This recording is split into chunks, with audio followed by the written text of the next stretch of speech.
She wondered what her parents were doing at this moment. Mother was probably in line at the baker's, her father getting on his motorcycle and leaving for work. At the thought of them, Azar felt as if something was gripping her throat.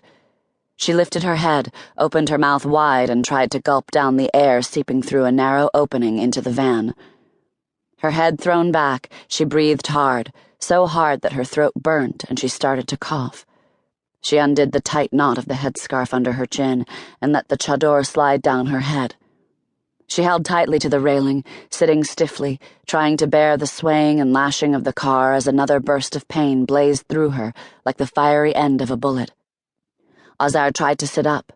She bristled at the thought of having to give birth there, on the metal floor of a van, on these bumpy streets, the shrill laughter of sister in her ears. Tightening her grasp on the railing, she took a deep breath and tried to shut herself against the urge deep within her. She was determined to keep the child inside until they reached the hospital. Just then, Azar felt a sudden gush between her legs and held her breath as the uncontrollable trickle ran down her thigh. She pushed her chador aside.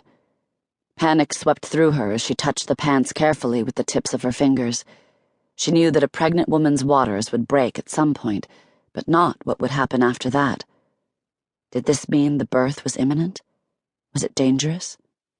Azar had just started reading books on pregnancy when they came to her door. She was about to reach the chapter on the waters breaking, contractions and what she should pack in her hospital bag, when they knocked so loudly, like they wanted to break down the front door of her house. When they dragged her out, her stomach was already beginning to show. She clenched her jaw as her heart pounded violently. She wished her mother were there so that she could explain what was happening. Mother, with her deep voice and gentle face.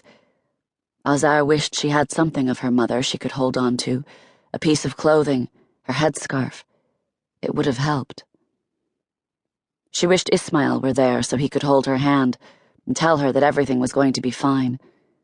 He would have been frightened, she knew, if he had seen her in these conditions, sick with worry. He would have stared at her with his bright brown eyes as if he wanted to devour her pain, make it his own. There was nothing he hated more than seeing her in pain. The time she fell from the chair she had climbed in order to pick grapes from the vine tree, he was so shocked seeing her wriggling on the ground that he almost cried, gathering her in his arms. "I thought you had broken your back," he told her later on. "I would die if something ever happened to you." His love made her feel like a mountain, unshakable, immortal. She needed that all-encompassing love, those worried eyes, the way that by taking it upon herself to reassure him, to calm him down, she always succeeded in reassuring herself, too. She wished her father were there so that he could carry her to his car and drive like a madman to the hospital. The van came to a stop, and Azar, shaken from her thoughts, turned around sharply, as if she could see. Although the grumble of the engine had fallen silent, no door opened yet. Her hands crept up to her headscarf, tightening the knot, sweeping the chador over her head. Sisters' gales of laughter once again burst forth. Soon it became apparent that they were waiting for the brother to finish telling his story. Azar waited for them, her hands trembling on the slippery edge of her chador. After a few moments, she heard doors open and swing shut. Someone fiddled with the lock on the back of the van. Her hand clinging onto the railing, Azar lugged her body forward.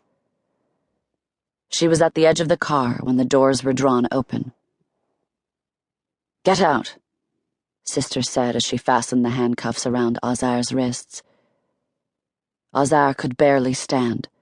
She lumbered alongside Sister, engulfed in the darkness enveloping her eyes, her wet pants sticking to her thighs.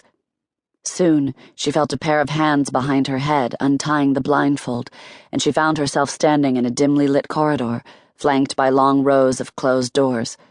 A few plastic chairs were set against the walls, which were covered with posters of children's happy faces, and the framed photo of a nurse with a finger against her lips to indicate silence. Azar felt a great lifting in her heart as she realized they had at last reached the prison hospital. A few young nurses hurried past them. Azar watched as they disappeared down the corridor.